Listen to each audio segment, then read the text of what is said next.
Hello guys, welcome back to another lecture video. Revision of Target High book, episode 11, and the topic is renal system in the MSN. MSN का topic है MSN. Okay, medical surgical nursing. Note में इन physiology of renal system start करेंगे. सबसे पहले हमारे पास renal system है तो हम किडनी से स्टार्ट करते हैं. ओके, सो हेडिंग डाल देंगे किडनी.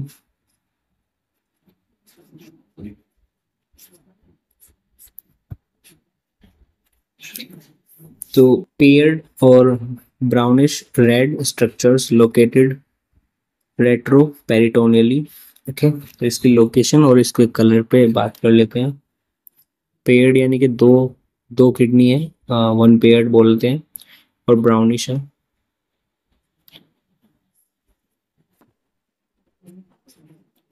ब्राउनिश एंड रेड है. ओके,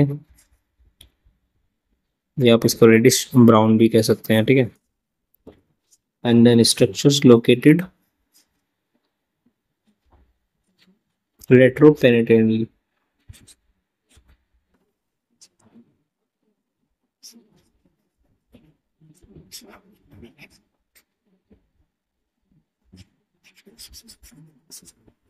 ठीक है. एंड लोकेशन एग्जैक्ट कहाँ है, तो वो हमारी T12 और L3 इन एडल्ट की बात हो रही है. Okay, this is the exact location. And weight की बात करें तो वेट कितना होता है,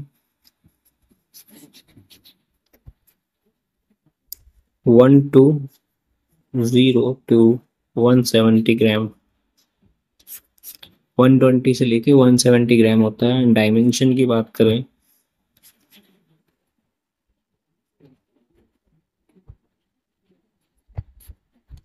तो सबसे पहले तो 12 सेंटीमीटर लॉन्ग होती है ये. उसके बाद 6 सेंटीमीटर होती है वाइड.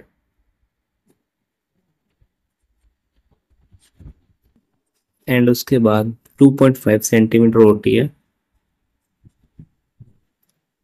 थिकनेस. ठीक है. Kidney has two distinct region, renal parenchyma and renal pelvis.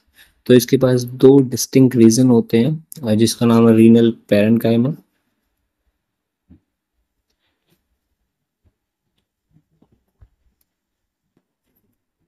और दूसरा है renal pelvis.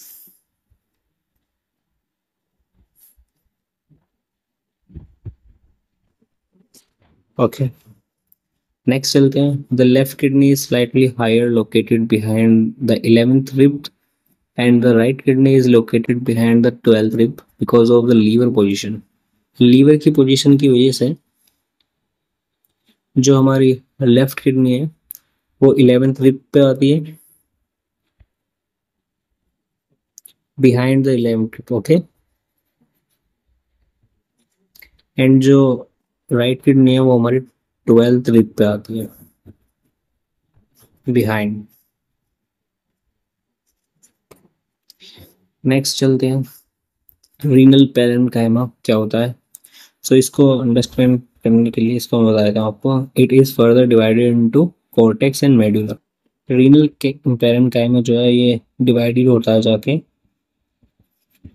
Divided into two parts, that is cortex and medulla.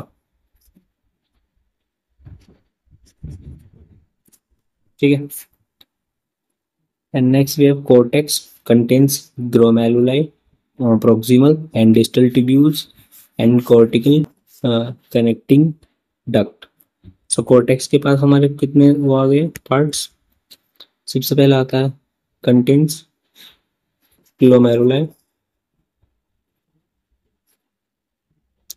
उसके बाद proximal duct,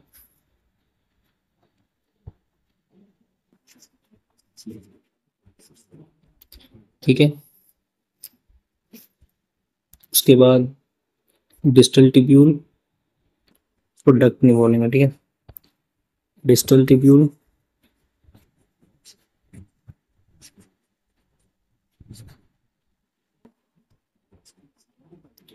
एंड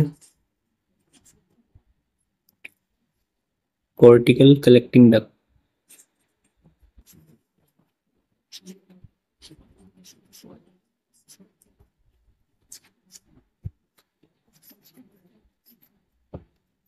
ठीक है। फिर हमारा रीनल मेडुला कंटेन्स प्राइमेट्स। तो इसका सेकंड पार्ट जो हमारा रीनल मेडुला है वो क्या करता है, प्राइमेट्स कंटेन करता है।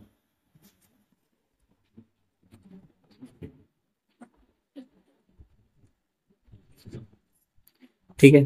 तो हमने इसमें क्या पढ़ा, glomerular, proximal, distal tubules, cortical collecting duct. ठीक है। फिर हमारा सेकंड पार्ट आता है, तो हमारा रीनल पेरेंट का तो हो गया है यहाँ पे कंप्लीट। इसके बाद रीनल पेल्विस ये आता है, इसको पढ़ते हैं। तो रीनल पेल्विस को यहाँ पढ़ लेते हैं, ठीक है।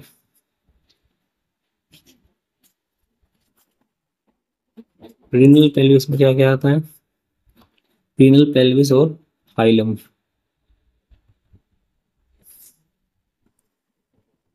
इसका second name also known as hilum.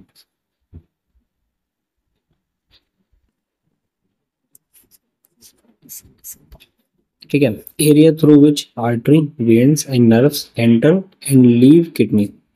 Okay. तो ये क्या करता है, एरिया कवर करता है जिसमें कि आर्टरीज होती है हमारी, आर्टरी, वेन्स एंड नर्व्स। ठीक है। Enter and leave kidney. ठीक है। And now we have glomerulus. What is glomerulus, heading डालो।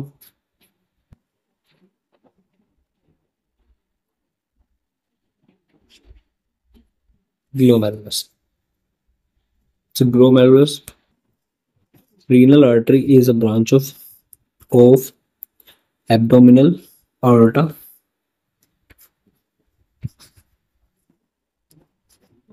Renal artery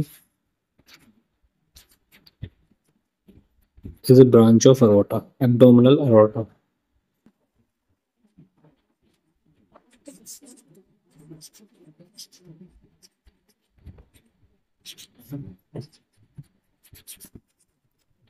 ठीक है। इसके बाद renal artery divided into smaller vessels and from glomerulus। जो renal artery है ये वो डिवाइडेड हो जाती है स्मॉलर वेसल्स में। कहाँ से, ग्लोमेरुलस की तरफ से।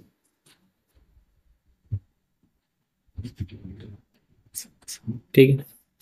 Glomerulus is the capillary bed responsible for filtration. जो ग्लोमेरुलस है ये किसके लिए रिस्पॉन्सिबल होता है, रिस्पॉन्सिबल फॉर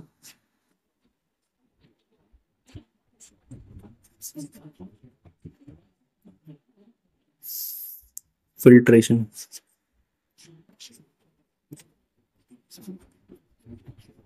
ठीक है। और इसको हम बोलते हैं capillary bed.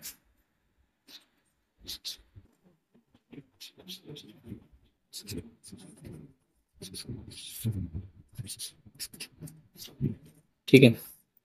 Next, efferent arterioles and efferent arterioles दो होती है हमारे पास। सबसे पहले तो एफेरेंट आर्ट्रियोल्स।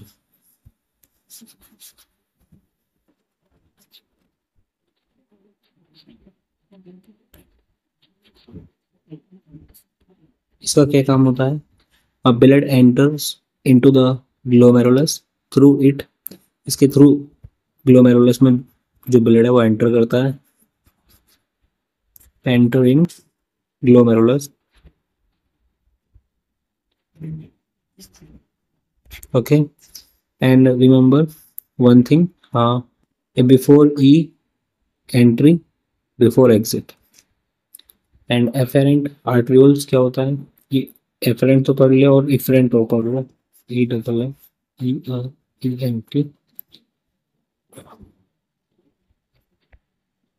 आर्टरियोल्स। इसमें क्या होता है, blood leaves the glomerulus through it, इसके थ्रू क्या करता है, ब्लड लीव कर देता है किसको, ग्लोमेरुलस को।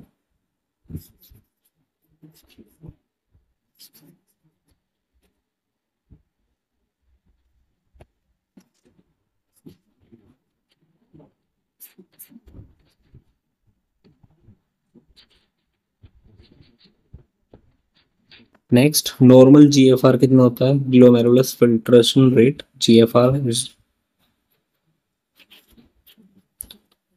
को हम बोलते हैं ग्लोमेरुलस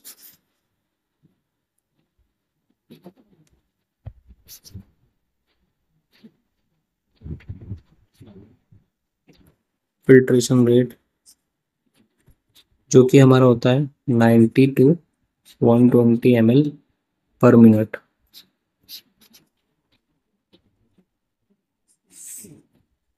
ठीक है, फिर हम बात करते हैं नेफ्रॉन की।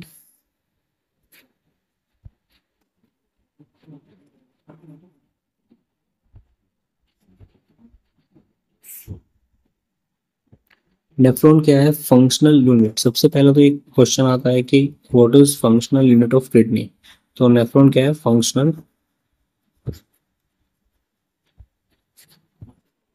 Unit of kidney. ठीक है, जैसे कि बॉडी की एंड हमारा जो cell is the functional structure unit of body है। ठीक है, तो इसी तरीके से हमारा नेफ्रॉन है फंक्शनल यूनिट ऑफ किडनी। ठीक है, each nephron consist of renal corpuscle, renal tubules and Bowman's capsule, proximal converted tubule, PCT जिसे हम बोलते हैं, and descending loop of Henle and ascending loop of Henle। इसके बाद डिस्टल कन्वर्टेड ट्यूब्यूल जिसे हम DCT बोलते हैं। मैं आपको लिखवा देता हूँ उसके पास क्या क्या होता है।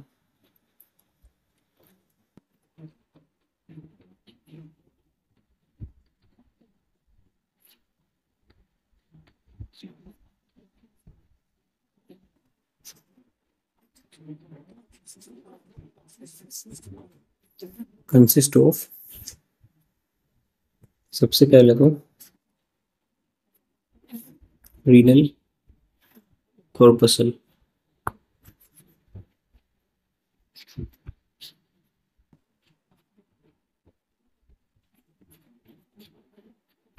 उसके बाद रीनल ट्यूब्यूल्स,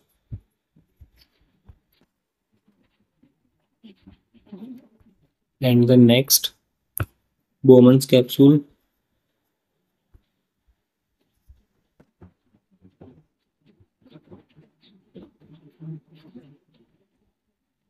उसके बाद proximal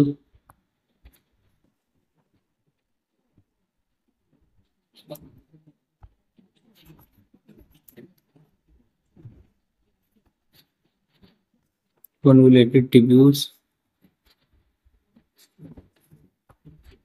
and then descending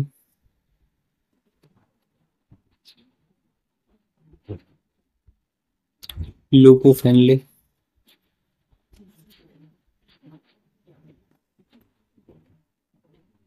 and next हमारा ascending loop of Henle।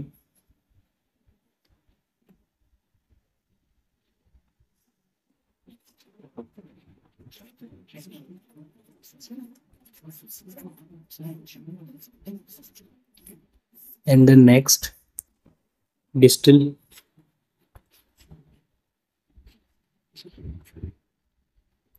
convoluted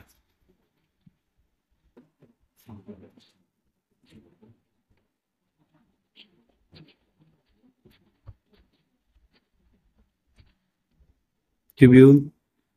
Next we have collecting duct,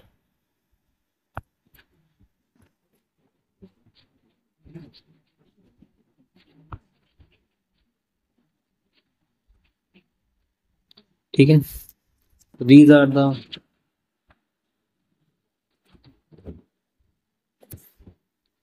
parts in the nephron, functional unit of kidney. So one by one इनको पढ़ते हैं. सबसे पहले renal corpuscle. It is made up of glomerulus with Bowman's capsule and it help in the filtration of blood plasma. अच्छा, इसका काम भी लिख लेते हैं. सबसे पहले हमारे पास आता है renal corpuscle.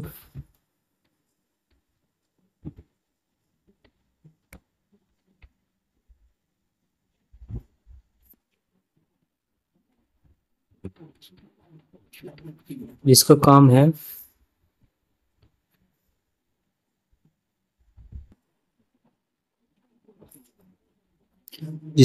हमारा फिल्ट्रेशन ऑफ ब्लड प्लाज्मा. सो यहाँ पे फिल्ट्रेशन ऑफ ब्लड प्लाज्मा होता है. एंड देन उसके बाद जो हमारा रीनल ट्यूब्यूल्स है इसको भी लिख लेते हैं.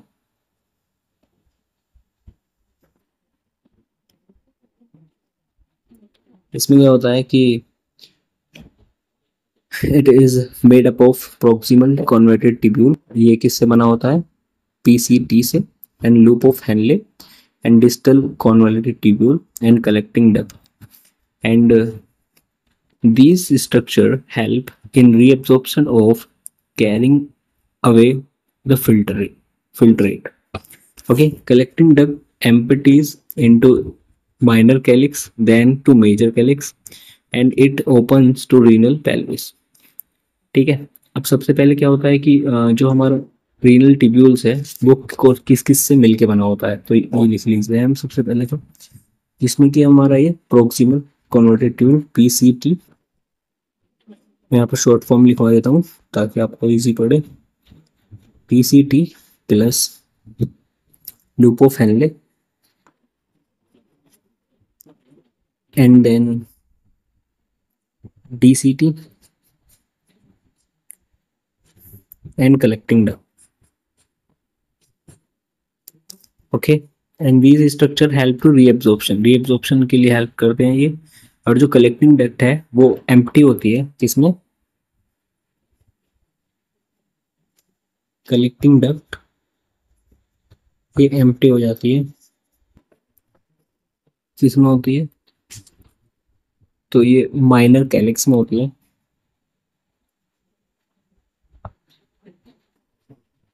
मतलब ये अपना जो भी ट्रांसफर है वो माइनर कैलिक्स में कर देती है. माइनर कैलिक्स में करने के बाद माइनर कैलिक्स मेजर कैलिक्स में करता है. And then it opens to renal pelvis, और ये जाके ओपन होती है रीनल पेल्विस में. ठीक है. ओके, तो नाउ यहाँ पे हमारा एक चीज आती है cortical nephron found in the cortex of kidney. जो कॉर्टिकल नेफ्रॉन है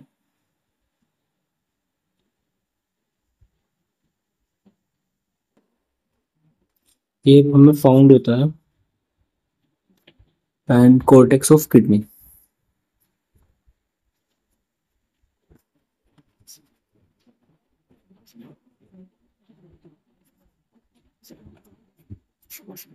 ओके, एंड नेक्स्ट हमारा juxtamedullary nephron seen adjacent to medulla. एक हमारा आता है जुक्स्टा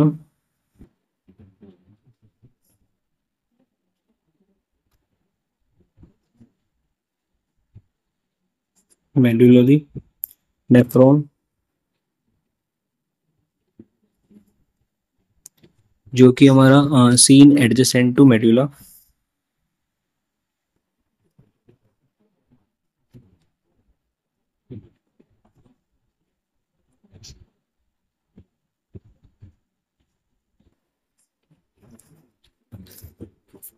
नेक्स्ट बात करते हैं बोमन्स कैप्सूल की.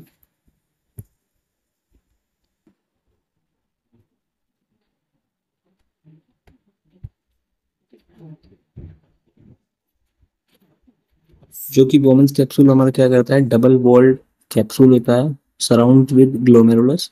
ग्लोमेरुलस से सराउंड होता है और glomerulus filtered into Bowman's space and made up of simple squamous epithelium. ये कहता है ग्लोमेरुलर फिल्ट्रेट फिल्टर्ड इनटू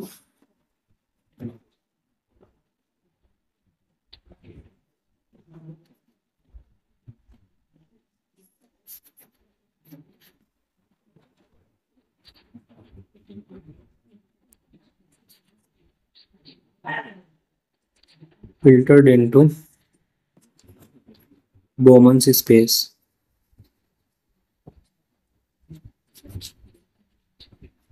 ठीक है, तो इसमें हमारा ये किससे बना होता है, मेड अप ऑफ,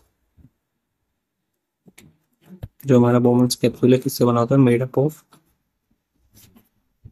स्क्वेमस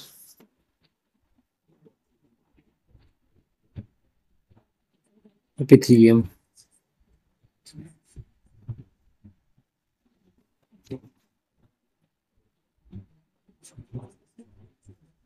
ठीक है, next we have proximal convoluted tubule.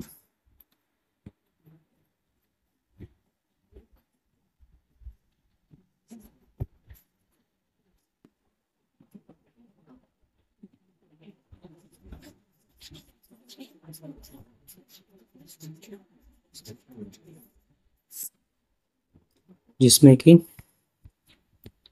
सबसे पहले तो हम ये क्या करते हैं, receive glomerular filtrate from Bowman's capsule. ये बोमन्स कैप्सूल से रिसीव करता है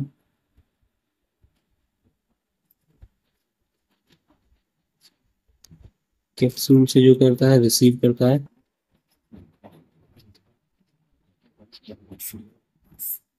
फिल्ट्रेट को, और उसके बाद reabsorb water and electrolyte through active and passive transport. फिर उसके बाद ये रीएब्सॉर्ब करता है water and electrolyte.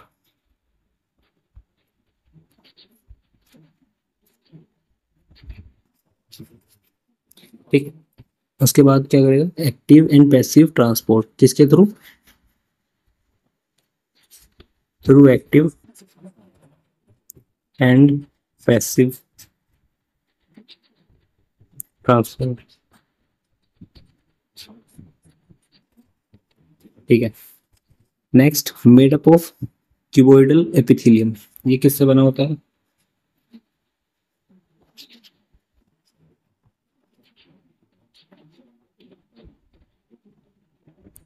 Cuboidal epithelium से बना होता है with brush border microvilli to increase surface area. इसके पास ब्रश बॉर्डर भी होते हैं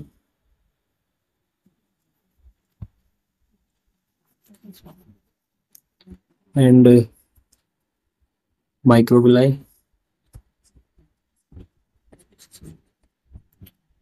जो कि क्या करते हैं, इंक्रीज कर देते हैं सरफेस एरिया को।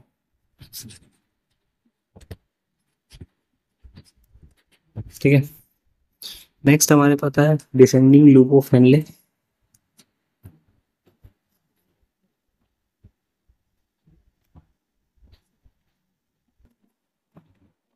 लूप ऑफ हेनले जिसमें क्या होता है कि ये पैसिवली रीएब्सॉर्ब वाटर, पैसिवली करता है रीएब्सॉर्ब वाटर को,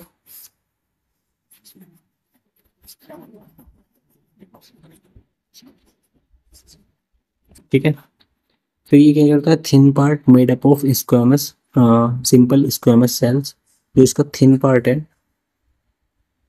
वो तो बना हुआ होता है सिंपल स्क्वामस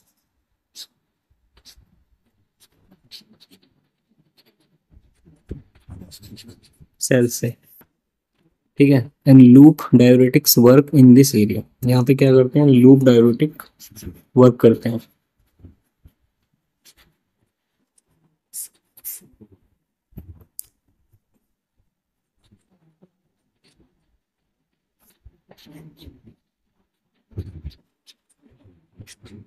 ठीक है, अब हम पढ़ते हैं ascending loop of Henley.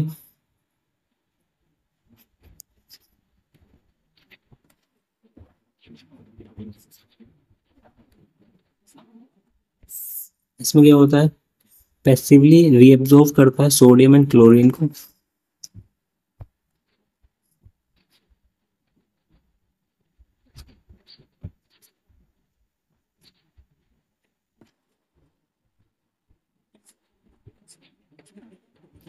Sodium and chloride.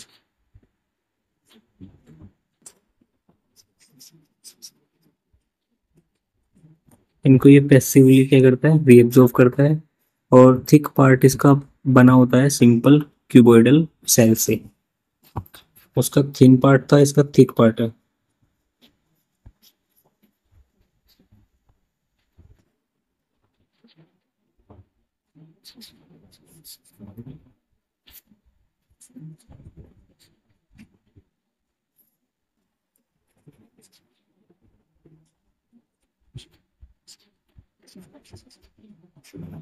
ठीक है।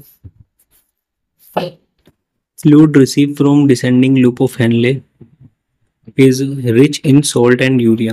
जो भी हमारा फ्लूइड आता है लूप ऑफ हेनले से, डिसेंडिंग लूप ऑफ हेनले से, उसमें हमारा सॉल्ट एंड यूरिया की जो मात्रा होती है वो ज़्यादा होती है। Rich in salt and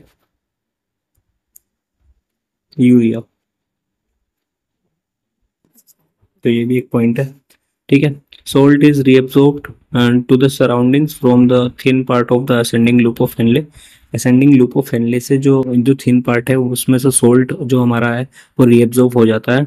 and thick part remove salt against the concentration gradient with an active process. Active process के थ्रू जो हमारा रिमूव कर देता है सॉल्ट को अगेंस्ट कंसंट्रेशन ग्रेडियंट, ताकि मेंटेन रहे। एंड नाउ हमारा आता है डिस्टल कॉन्वोल्यूटेड ट्यूब्यूल।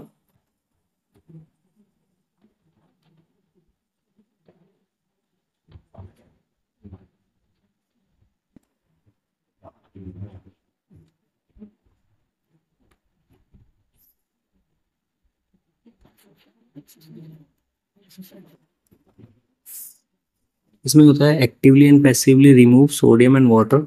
इसमें हमारा ये क्या करता है, एक्टिवली एंड पैसिवली रिमूव कर देता है किसको, सोडियम एंड वाटर।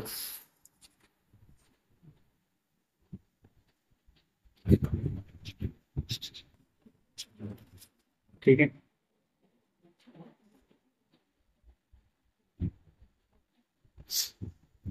उसके बाद ADH and ADH make DCT and collecting duct permeable to water. जो ADH है वो क्या करता है, एंटी डायरेटिक हार्मोन। DCT को क्या करता है, कलेक्टिंग डक्ट को परमिएबल बना देता है वाटर के, ताकि वाटर इजीली उसके पार हो सके। And shortest segment length 5 mm। इसकी सेगमेंट जो होती है 5 mm होती है, लेंथ लेंथ जो होती है। And made up of single layer of simple cuboidal epithelium. और वो सिंगल लेयर से बना हुआ होता है किसकी, सिंपल क्यूबोइडल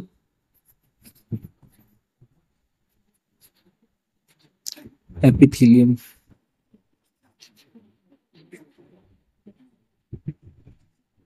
ठीक है।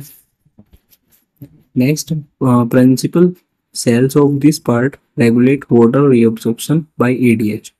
अब जो ये क्या है, वाटर रीअब्सॉर्प्शन को कैसे मेंटेन करते हैं, रेगुलेट करते हैं बाय ADH। ठीक है, एंटीडायरेटिक हार्मोन के through. And now at the ascending loop of Henle the early DCT, the osmolarity decrease to 100 milliosmol per liter।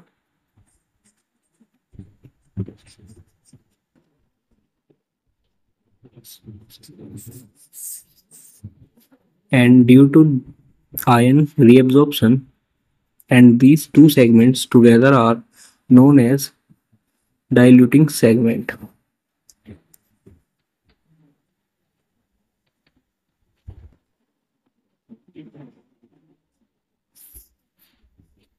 Okay, next we have also reabsorb sodium, secrete potassium and regulates calcium and magnesium level। तो ये क्या करता है, sodium को, potassium को and regulate calcium and magnesium.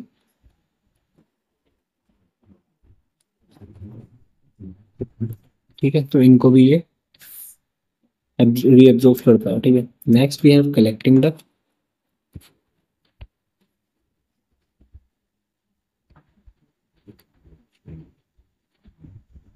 ठीक है, collecting duct में क्या होता है? The collecting duct system is made up of collecting tubules and collecting ducts. तो इसमें कलेक्टिंग टिब्यूल्स होते हैं और कलेक्टिंग डक्ट होती है। ये सिस्टम इस तरीके से बना हुआ होता है। ठीक है, सबसे पहले approximately 6 nephron connect with a single collecting duct. और सिंगल कलेक्टिंग डक्ट से 6 नेफ्रॉन हमारे कनेक्टेड होते हैं।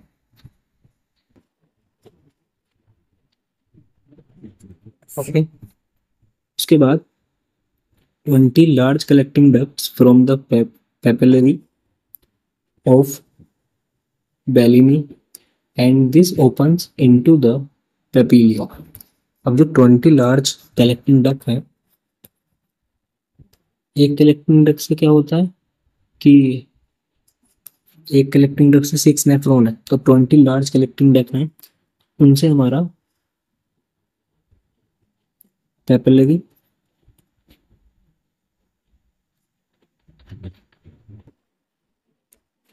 ऑफ बेलिनी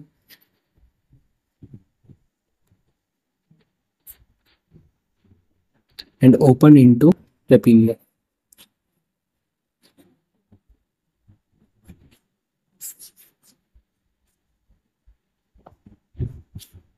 ठीक है, this papilla opens into the minor calyx. और ये ही पेपिलिया कहाँ जाके ओपन होता है? माइनर कैलिक्स में।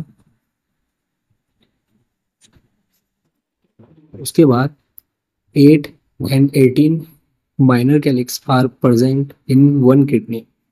जो 8 से लेके 18 तक होते हैं हमारी किडनी में present minor calyx. Okay,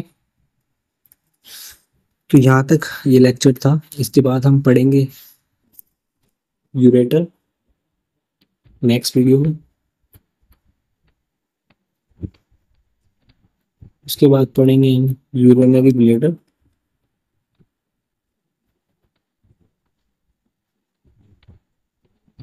and उसके बाद पढ़ेंगे विवित्रा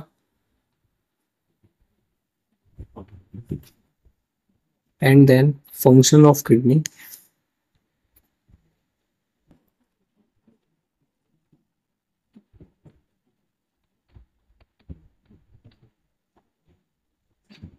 ठीक है, फंक्शन ऑफ किडनी सब पढ़ लेंगे। उसके बाद हम पढ़ेंगे इन्वेस्टिगेशन।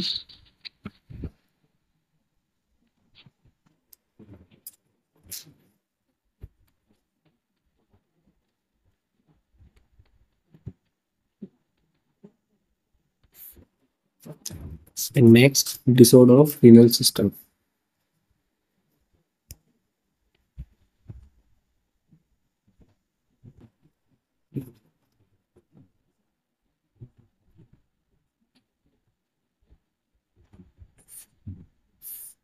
ठीक है, तो यहाँ पे इस लेक्चर को एंड करते हैं भाई, और इसको प्लीज़ रिवाइज कर लेना। ये बहुत मेहनत से नोट्स बनते हैं। एंड कमेंट करना कि कुछ प्रॉब्लम हो तो इसको हम कंटिन्यू करेंगे। और कमेंट ये करना कि मतलब इम्प्रूव किस